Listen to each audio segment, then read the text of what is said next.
we've been talking about the eighth nerve for hearing, and of course there's a vestibular component as well to the eighth nerve. So this is the origin of that vestibulo-ocular reflex. Remember, semicircular canals, eighth nerve, but now the vestibular component. So when we move the patient's head back and forth and the eyes move in the opposite direction, that's the oculocephalic, or doll's eyes reflex. And we can also do caloric testing as well, which is, I'll explain on the next slide.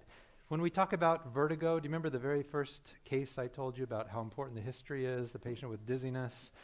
When we have someone with episodic vertigo, we'll often do what's called the Dix-Hallpike test, where we turn the patient's head in one direction, we lay them down into the bed, ideally drape their head over the edge of the bed, and that is a very powerful stimulation of flow in the semicircular canals and the eighth nerve, and it will often bring on an attack of vertigo. And so I usually apologize to the patient first because it isn't fun to have vertigo. It feels like the bed's flipping around. But we're going to look very carefully at the eyes, and later on I will tell you about different types of nystagmus that we'll see when we do that, and how that can just tell us exactly what the patient has. That's called the Dix-Hallpike test. All right, so cold caloric testing is, remember, a type of vestibular ocular reflex. We're generally only going to do this in an unresponsive patient. Okay, we're trying to get information about how the nervous system is working. And so what we do is we put cold water into the inner ear. So we get some ice water, draw it up in a syringe, put a little catheter on the end of the syringe, and slowly irrigate the ear with cold water. This would be a lot easier to remember and understand if we used hot water, as we'll see, but hot water you could damage the tympanic membrane, so we use cold water. Okay? And so this is having an effect on the same anatomy that we've just been talking about. So let's say that we're slowly putting cold water into the left ear. Okay, so this does change flow of the endolymph here in the semicircular canals. And the key thing to remember is this ends up actually inhibiting the eighth nerve stimulation of the opposite PPRF6 nerve complex. Okay, so normally, well, here we can talk about the vestibulo-ocular reflex. Remember, when you turn your head to the left, your eyes want to go to the right. Right? How does that happen? Well, you turn your head to the left, activates semicircular canals, which activates the right PPRF6 nerve complex, which moves the right eye to the right and moves the left eye to the right. Okay, that's how turning your head to the left moves your eyes to the right. When you put cold water in the ear, though, you actually end up inhibiting the opposite PPRF6 nerve complex. And so now you inhibit the part of the brainstem that wants to move the eyes to the right. So what do the eyes do? Cold water in the left ear, they come slowly towards the ear you're irrigating. Okay, if we were to do this with all of you, we'd all see the same thing. The eyes come slowly to the left. Okay, but then the brain tries to overcome that. And it does so through the frontal eye fields up here. So it tries to counteract that by activating the opposite PPRF6 nerve complex. So we kind of have this, tension going on. The eyes get pulled to the left. The frontal eye fields bring them quickly back to the right. So remember, we're going to call that a right beating nystagmus because the eyes are quickly going to the right. So it's going to be slow to the ear you're irrigating, fast in the opposite direction. So again, here the slow phase is to the left, the fast phase is to the right. Okay, but this is if we have normal neuroanatomy. We don't do this in normal patients very often. Okay, and so in the name of science, here I had some medical students a few years ago that did this. So they're injecting cold water here into the right ear, and you can see what happens.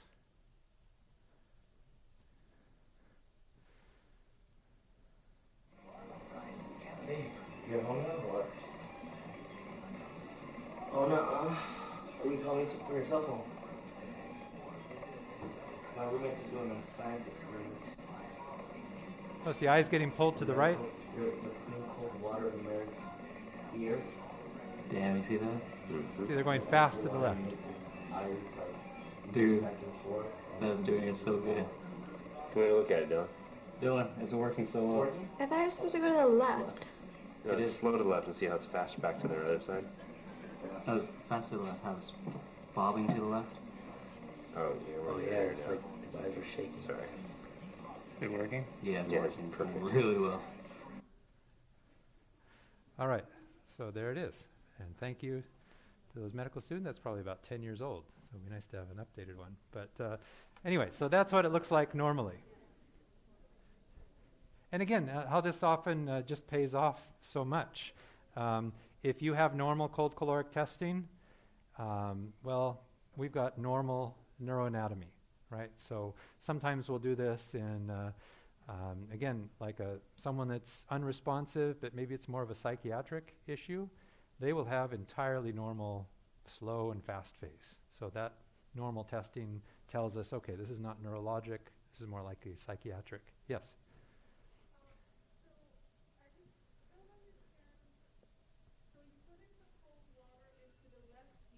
Yes. And then it's going onto the left 8th nerve. Yes. And then that's going onto the right PPRF? Right, to inhibit it. Oh, so the left 8th nerve goes to the right PPRF? Yes. Okay. And then it inhibits the right PPRF, which means the eye turns to the left. Right, so the right PPRF6 normally wants to move the eyes to the right. So if we inactivate it, they can't look to the right, they get pulled to the left. Yes.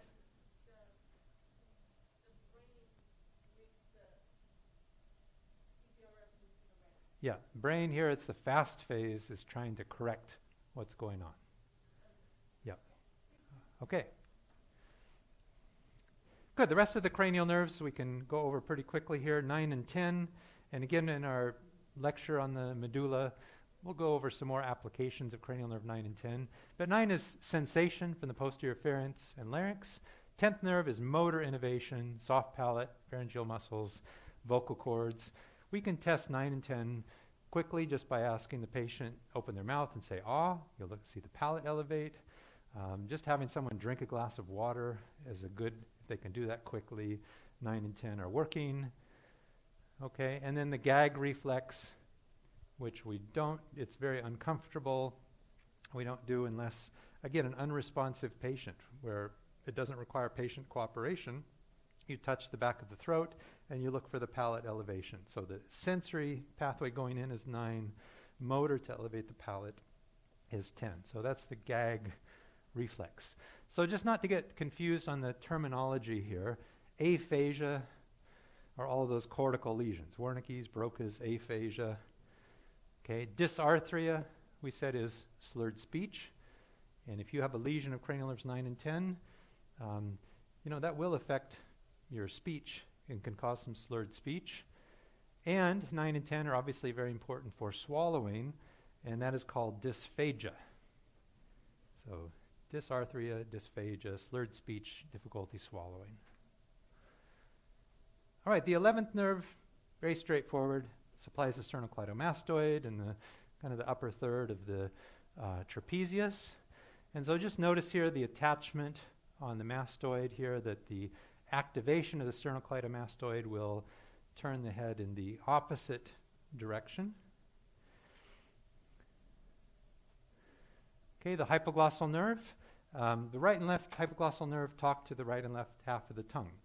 And so when we stick out our tongue, that is equal activation of right and left hypoglossal nerves. Okay, so we'll do that on examination, have the patient open their mouth, stick their tongue out. And what we're looking for are a couple different things, but one is, does the tongue deviate? And so if we have a lesion of the hypoglossal nerve, okay, kind of think of each half of the tongue as it goes forward wanting to do this. It pushes to the midline to push your tongue out. All right. So if we have a lesion of the left hypoglossal nerve, then only the right hypoglossal nerve is working and the tongue actually points towards the side of the lesion. Okay, so tongue deviation can sometimes be due to a hypoglossal nerve lesion. So here are the reflexes that we've talked about so far in this lecture. Remember the pupillary reflex, it's 2 in and third out to constrict the pupil. The jaw jerk is 5 and 5. Corneal reflex is 5 in, bilateral 7th nerve out. Gag reflex, the sensory limb is 9, the motor limb is 10. And the vestibular ocular reflex, it's 8 in, and then it moves the eyes via cranial nerves 3, 4, 6, PPRF, MLF, all of that is going to be involved or tested here when we do our vestibular ocular reflex. Question?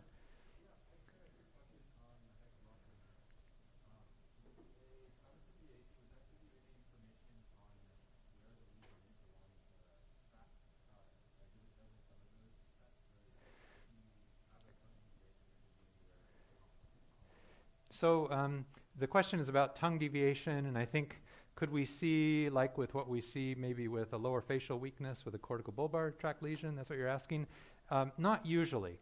And so that's why I'm only emphasizing here the lesion of the hypoglossal nerve. And the reason I say that is that the corticobulbar tract, for all of the other cranial nerve nuclei, it has an ipsilateral and a bilateral supply. So they get this dual innervation. The really big exception to that is the facial nucleus. Okay, so that's why that's the really important one. That's the one you want to associate with the corticobulbar tract lesion. Yep, good question. Okay, so now we get to the motor examination. And so this is the scale that is, I think, could become pretty standard. When you report your exam findings on rounds, and if it's normal, you will say the patient has 5/5 strength everywhere. So 5 is normal. So you need to be able to understand this, and in the vignettes that I'll be giving you from here on out, when a patient has weakness, we'll be grading it using this scheme. So you need to know this. So a 0 is nothing. So we're asking the patient to, let's say, activate the biceps, okay, and nothing happens. Okay, that's a 0. A 1 would be, well, the patient can't move, but if we have the patient in a gown, which we really like to do in neurology so we can see the muscles, we can see a little rippling happening in the biceps muscle. There's no movement, but we're going to give that a 1. There's something happening there. A 2 would be, 2 and a 3 all have to do with gravity. So if we ask a patient to lift the arm up and they can't, we'll now do it by eliminating gravity. So support the arm, and now if the patient can do this, okay, they can't overcome gravity, but if we eliminate gravity, now they can move it. We'll give that a 2.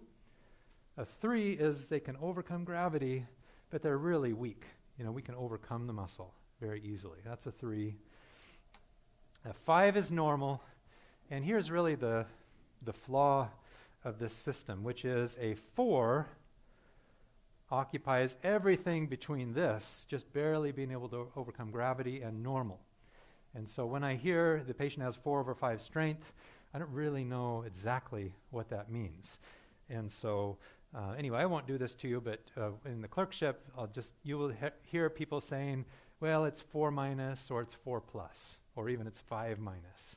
And that is meant to give a little bit of gradation. So if we say 5 minus, usually that means we're not even sure if they're weak. Maybe just a little bit.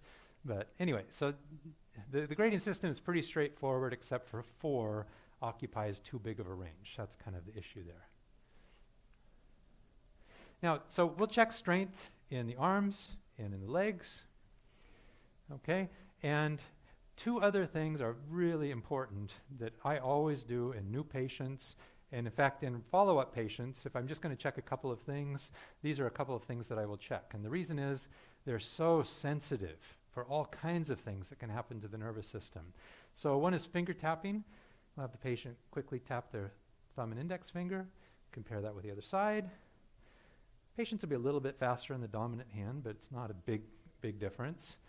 And that is super sensitive for any lesion in the brain or the peripheral nervous system. And so if someone has a stroke, for example, sometimes, you're checking big, bulky proximal muscles. You may not appreciate much weakness. But if we're asking the patient, okay, tap the fingers here, and then on the other side they're doing this, okay, that's really asymmetrical. Okay, so this tells us something's going on. It's very, very sensitive to detect the problem with the motor system. We want to do one at a time, one hand, and then the other hand, because if I have a problem here and I'm tapping like this, and you ask me to do them both together at the same time, I may do this, and you may not appreciate that it's asymmetrical. So we tap one hand and tap the other. So finger tapping, as we'll see, slowed finger tapping can be with any problem, motor pathways in the brain or in the peripheral nerves. We'll also see that in Parkinson's disease, patients with Parkinson's, when they tap their fingers, they may start out big, but then it gets really tiny. If a patient has a cerebellar lesion, they have a hard time even just tapping right at the end of their thumb. The ataxia will cause them to kind of do this. They'll tap on either side. All right, so the big picture for now is it's just really helpful. Very sensitive finding. Pronator drift testing is done by having the patient hold their hands out like this, and then we ask them to close their eyes.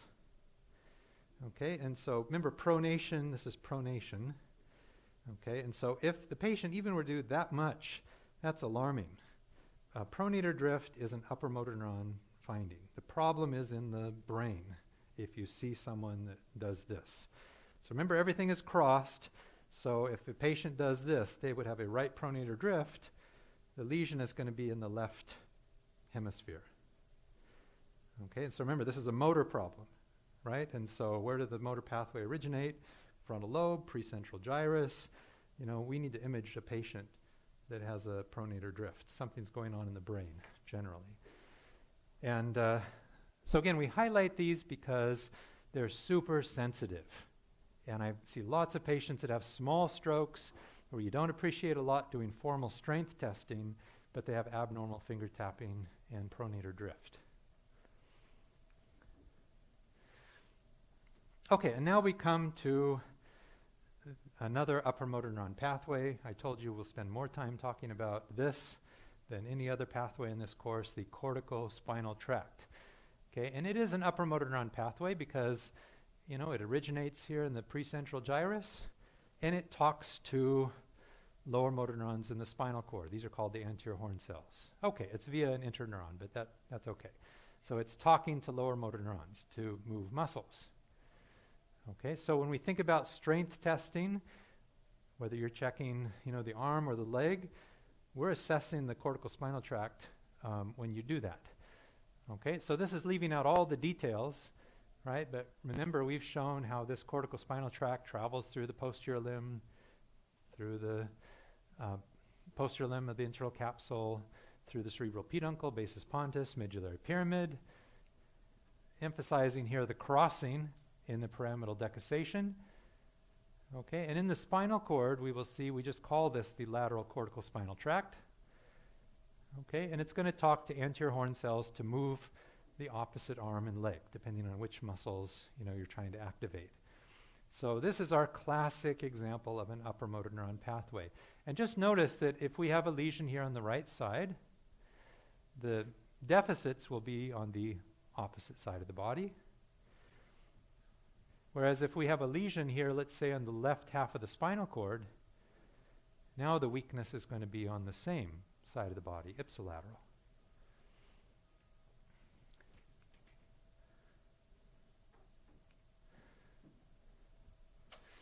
Okay, and so here is a drawing showing you here more detail. Remember, the leg fibers are medial, paracentral lobule. The arm and the hand are going to be out here. And so if we follow the red and the blue, this is the corticospinal tract. It travels through the posterior limb of the internal capsule, travels through the cerebral peduncle, travels through the basis pontis. The medulla is not shown here except to show where it crosses. So it travels down the spinal cord, and when we do our spinal cord sections, I'll highlight this, but here's the lateral corticospinal tract. And so it's going to talk to anterior horn cells in the cervical cord to move your arm, fingers, hands. And if we're moving the leg, it's going to travel all the way down to the lumbosacral spinal cord to activate anterior horn cells to move the leg and the foot. Okay, now in purple, and I'm sorry I didn't have the student label this, but this is actually the corticobulbar tract here. So maybe add that to your handout. Okay, so remember the face fibers are out here, facial areas, and so we can see the corticobulbar tract travels right along with the corticospinal tract, just slightly posterior because it's in the genu, or anterior, I'm sorry, it's in the genu of the internal capsule. But it travels right along with it through the cerebral peduncle. But now the corticobulbar tract is an upper motor neuron that talks to the cranial nerves that move muscles, the lower motor neuron. So it's going to go to the motor trigeminal nucleus, remember the motor nucleus of the facial nerve. All of these cranial nerves that talk to muscles are supplied by the corticobulbar tract. Yes? The red and the blue are corticospinal. The purple is the corticobulbar. Because we can see that what's the corticobulbar is the one that's talking to the cranial nerve, nuclei here. And once we get below the brainstem, notice we don't have any more of the corticobulbar tract, just the corticospinal tract fibers here, the red and the blue. All right, so now we begin to get into helping you understand the difference between an upper motor neuron lesion and a lower motor neuron lesion. So far, you only know about the facial weakness as one distinction. But muscle tone is one way we can distinguish between upper and lower motor neuron. To check muscle tone, we'll just have a patient relax the arm, let's say, and we'll just move at the wrist and the elbow. And you really need to encourage the patient to relax, because you'll just naturally want to hold their arms stiff. So we'll have them nicely move. We can check muscle tone. In a normal individual, there's almost no muscle tone. You don't feel much of anything. And we can check that in the legs, at the knee, moving the foot back and forth. If we have an upper motor neuron lesion, like a lesion of the corticospinal tract, then we have spasticity. And spasticity is an increased stiff muscle tone. Okay, we'll explain the mechanism of that when we get into the spinal cord lecture.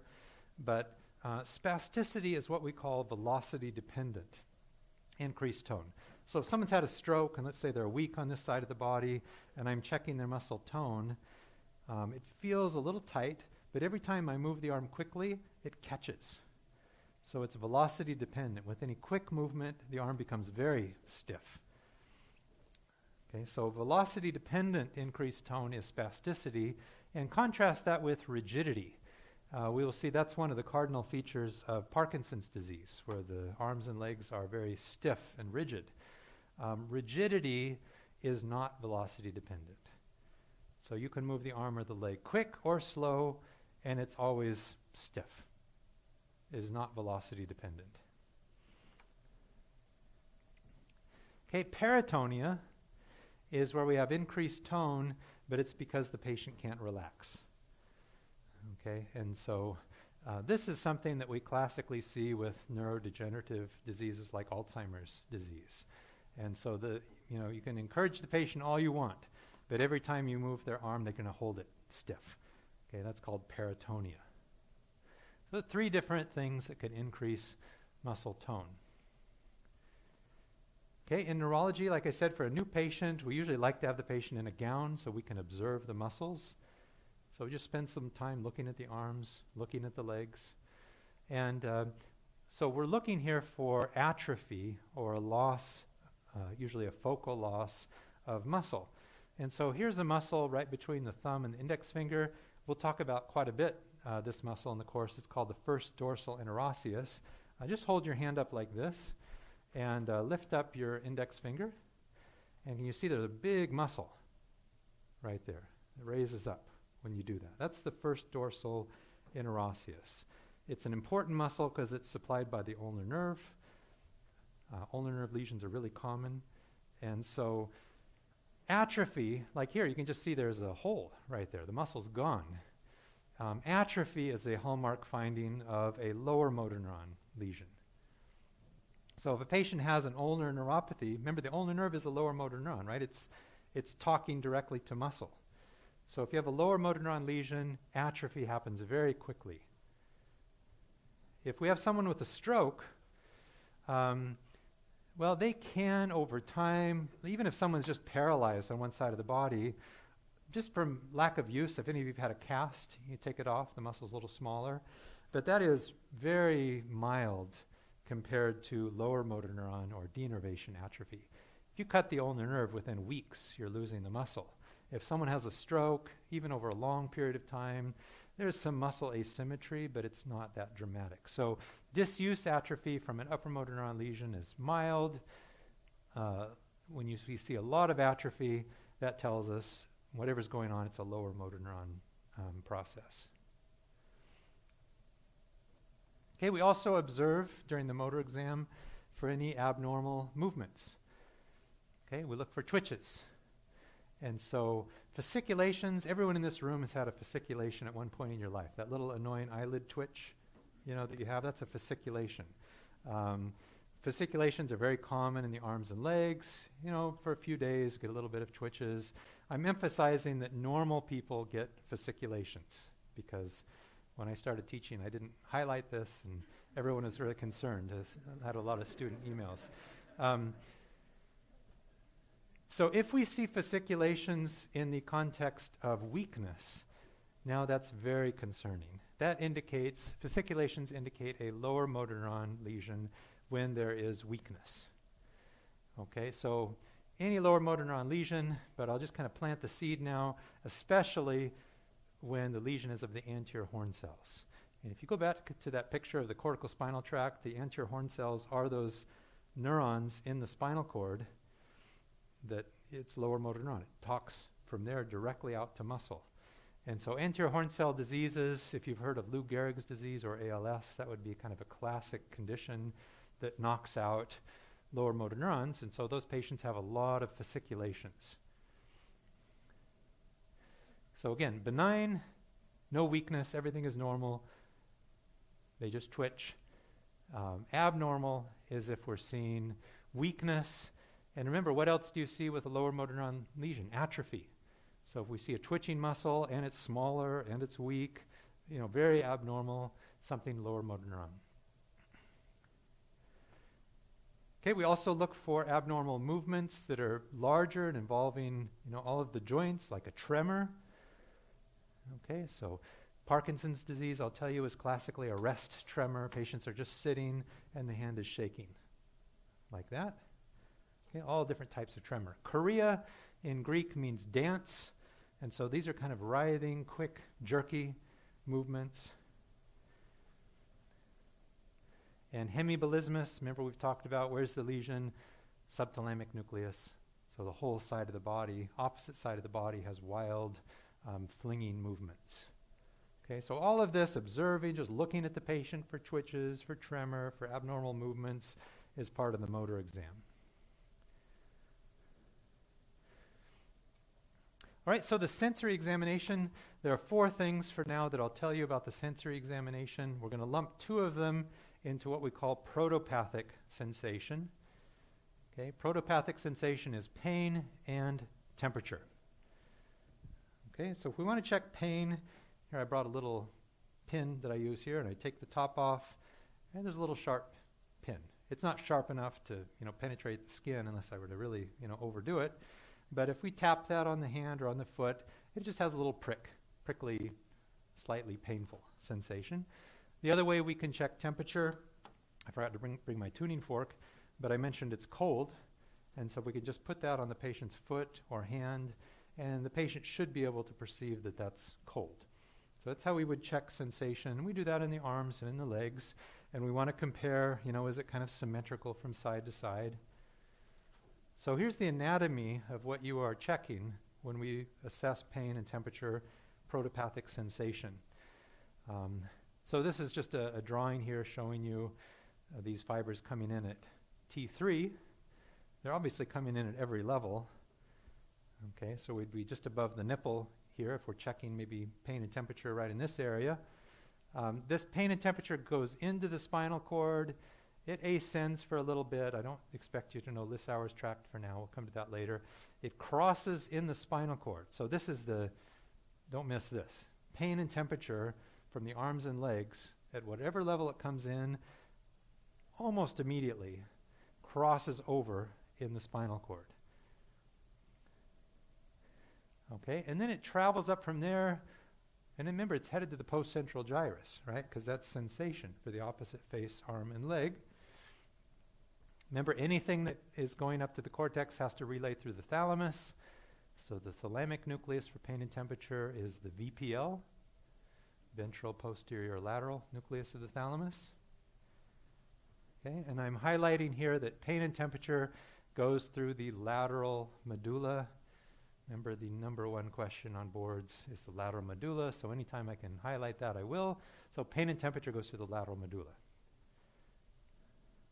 Right, so if we are, let's say, tapping on the patient's right big toe with a pin, and the patient says, ouch, well, that tells us that, the nerves coming from the foot and the leg all the way up are working, that the pathway crossed over in the spinal cord and appropriately activated all of this going all the way up to the postcentral gyrus.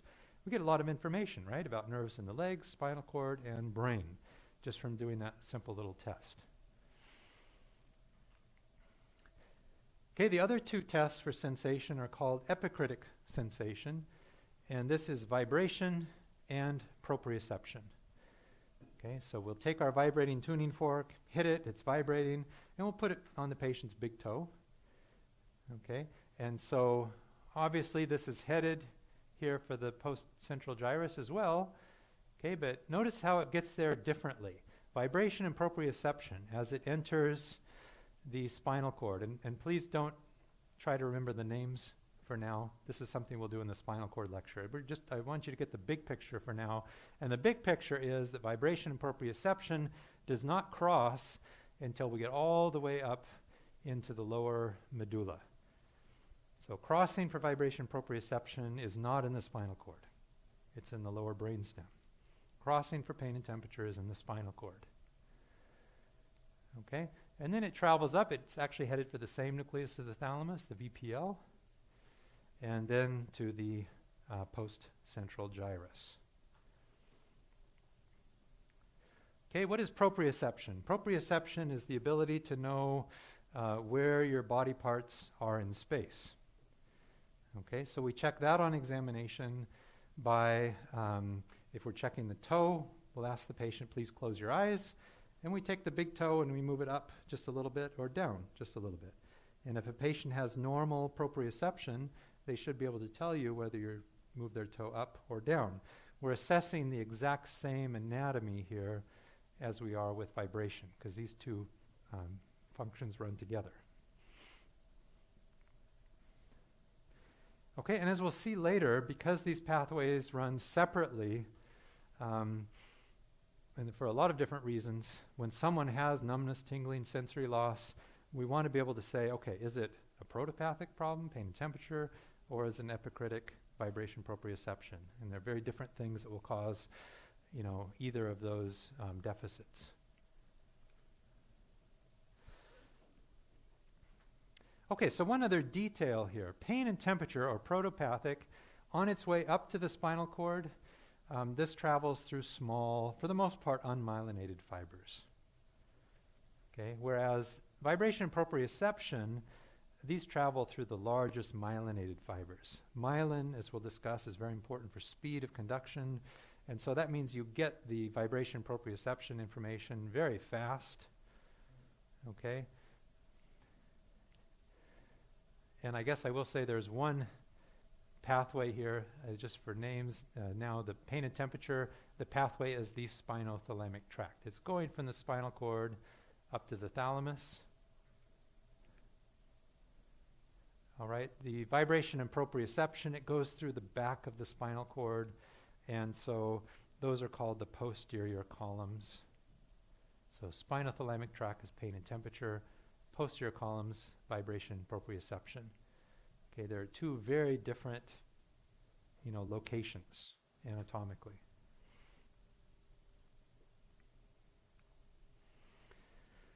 Okay, so it's a busy slide. Okay, but because it's I would say a top 5 question on boards, we'll spend some time on this. This shows you 3 pathways that we've talked about here today. First, we have the corticospinal tract here in orange, which remember crosses in the lower medulla to supply anterior horn cells on the opposite arm and leg. Okay, in blue and green are the 2 sensory pathways we've talked about. So here is pain and temperature. which remember comes in and it crosses over in the spinal cord, goes up through the VPL of the thalamus to the postcentral gyrus. And here is vibration and proprioception. Epicritic, which remember does not cross in the spinal cord. Okay, its synapses in the lower medulla, actually, and then it crosses over, goes to the VPL of the thalamus. And so really just knowing these three pathways, you can figure out so many things in neurology. Okay, and I'll just give you one example. Let's say a patient has, maybe was stabbed and severed half of the spinal cord. Okay, and so let's just say the left half of the spinal cord is damaged. Okay, so what side will be weak below the level of the lesion? Let's say it's cervical cord. Same side, right? So if we have a left spinal cord lesion, we're going to have weakness on the same side below the level of the lesion. Okay, what about vibration proprioception? Will the deficit be on the same side or the opposite side? Same side, right? This has not crossed over. So if we have a lesion here, they're going to lose vibration and proprioception below the level of the lesion. Okay, what about pain and temperature?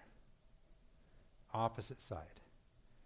Okay, it's counterintuitive, but you would only know this, if you just know the pathways, right? But that is such a quick thing. So someone maybe had some neck trauma, and they're in the emergency room, and you're finding out, okay, we've got weakness on the left side, loss of vibration proprioception on the left side, and whoa, we've got loss of pain and temperature on the opposite side of the body.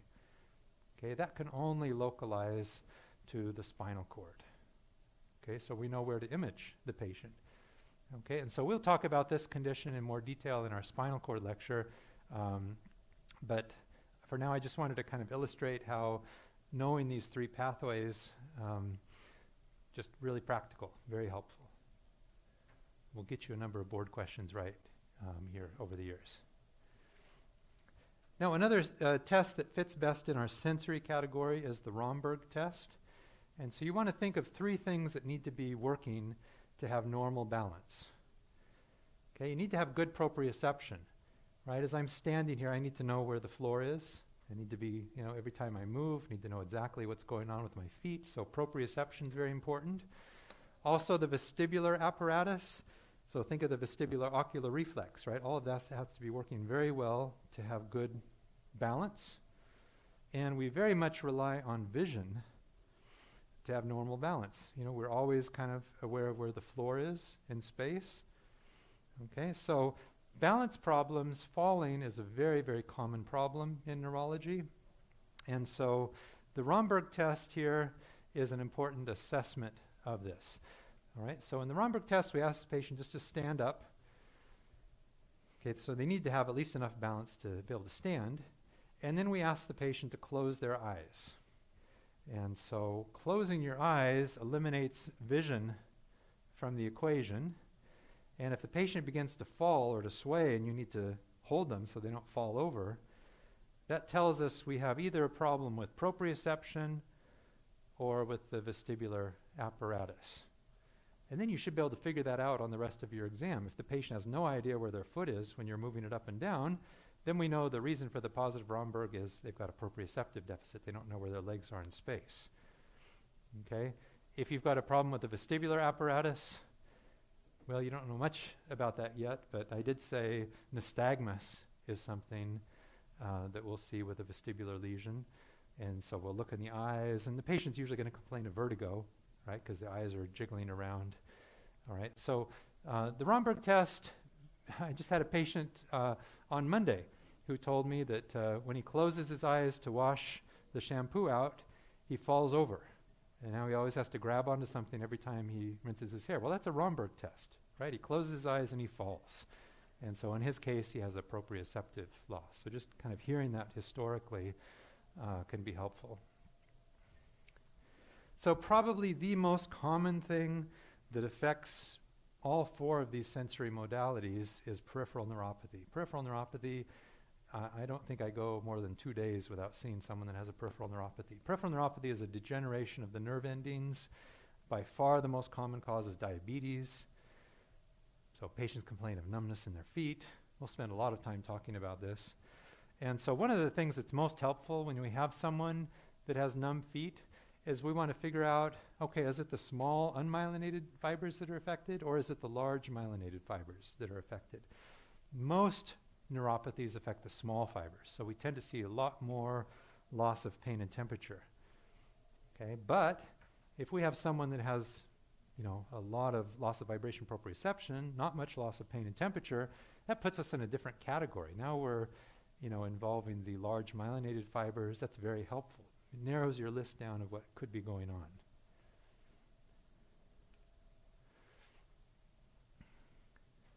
All right, cerebellar function. Maybe I'll finish with this one here. We assess this in the upper extremity by doing the finger to nose test. So we'll have the patient touch their nose and then reach out and touch your finger. And as I'm doing this as the examiner, I move my finger back and forth, and I make it challenging for the patient. I move it away from them, and if you have normal cerebellar function, you're able to precisely reach out and move your hand and touch that precisely. If you have ataxia, then even coming back to your nose, you can't do that precisely. You're going to kind of do this. The finger's going to go back and forth. Reaching out, the hand is going to do this. Okay, so that's what we're looking for if a patient has a cerebellar lesion. And remember, ataxia tells us it's an ipsilateral cerebellar lesion. The more midline portions of the cerebellum, the vermis, are important for coordinating truncal midline musculature. Okay, and so patients that have lesions there don't have so much problem coordinating their hand. They have a problem walking. They have a gait ataxia, and they tend to walk with their feet broadly spaced apart. They're very unsteady. So if we see someone with mainly a gait ataxia, then it's a cerebellar vermis lesion. Okay, and as we'll see in our lecture on the cerebellum, this often happens with chronic alcoholism, which kind of pickles the vermis of the cerebellum, and so patients progressively have a very unsteady gait. The floccular nodular lobe is very important for coordinating eye movements, so if we have a problem there, we're going to see that more in the cranial nerve exam with nystagmus and eye movement abnormalities.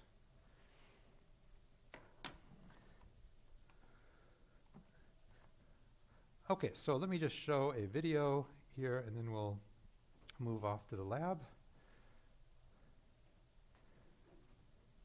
And I don't have time to show you all these videos in class, but I think they are really helpful. So, I meant to skip the label, and I was going to ask you what type of nystagmus it is. But it's downbeat nystagmus. So I just wanted to show you an example of that. It's a 34-year-old man who has some problem with his eyes. And Eric, could you just describe what that feeling is like that you have? It's frustrating. My eyes just seem to bounce up and down, and right now I'm focusing on the apple, and my eyes drift upwards and bounce right back down. Okay. It's hard to read. It's hard to drive, mostly at night. And when you're looking at things, like when you're reading, are things moving around? Yeah. It bounces up and down. I have to blow it up real big, and even in that case, I'll read a line, and then it'll take me a minute because I keep going to the same line again. Right. And it'll take me a minute to find the next line, or I'll lose track of where I'm at. Okay. Now I'm just going to focus in on your eyes here, and I want you just to look all the way to the right. You see, it's a downbeat, right? Fast Now down. look straight ahead. And look all the way to the left now. Straight ahead. Let me have you look up. And now look down.